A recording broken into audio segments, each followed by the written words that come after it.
मेरे अजीज दोस्तों और बुजुर्ग, अभी इम्तियाज जलील साहब ने ये बात कही है कि 2024 में नरेंद्र मोदी को दोबारा वजीर आजम प्रधानमंत्री बनने से रोकना है। हम भी यही चाहते हैं, हम भी यही चाहते हैं कि इंशाअल्लाह नरेंद्र मोदी तीसरी मर्तबा देश के प्रधानमंत्री ना बने। कोई बिहार पटना में मीटिंग हुई, लोगों को बिठाया गया, बातचीत हुई। मैं इम्तियाज जलील साहब की बात से मुत्तफिक हूं, मगर ये लोग जो सिर्फ अपने आप को बड़ा समझते हैं और इनको बड़ी गलत फहमी है कि वही हरा सकते नरेंद्र मोदी को। मेरे प्यारे, याद रखो मेरी इस बात को, जब तक तुम कमजोर और मजलूमों को साथ नहीं लोगे, तुम जुल्म का खात्मा नहीं कर पाओगे। ताकतवर लोग बैठकर एक ताकतवर को हराएंगे तो फिर कोई मजा नहीं है।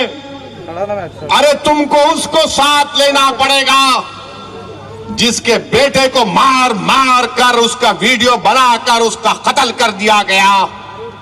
तुमको उस मां को साथ लेना पड़ेगा जिसके बेटे को जिंदा जला दिया गया। तुमको उस परिवार को साथ लेना पड़ेगा जिसका बेटा, जिसका भाई 4-4 साल से जेल में सड़ रहा है। तुमको उसको अपने साथ लेना पड़ेगा जिसको मजहब के नाम पर दबाया और कुचला जाता है।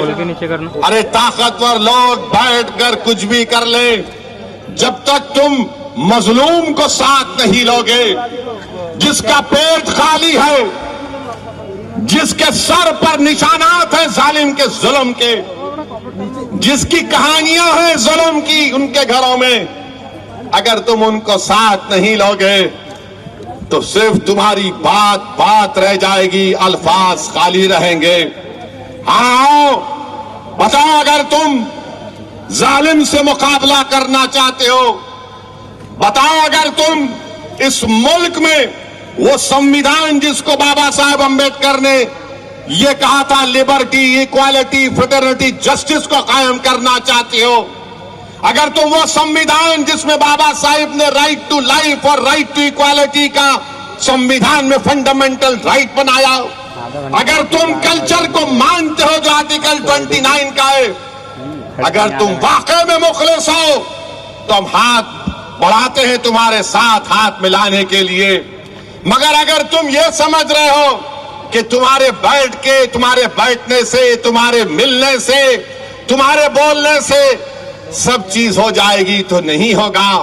अरे सबसे बड़ा जुल्म किसी पर हुआ तो मुसलमानों पर, दलितों पर, आदिवासियों पर। अरे तुम कौन हो बताओ?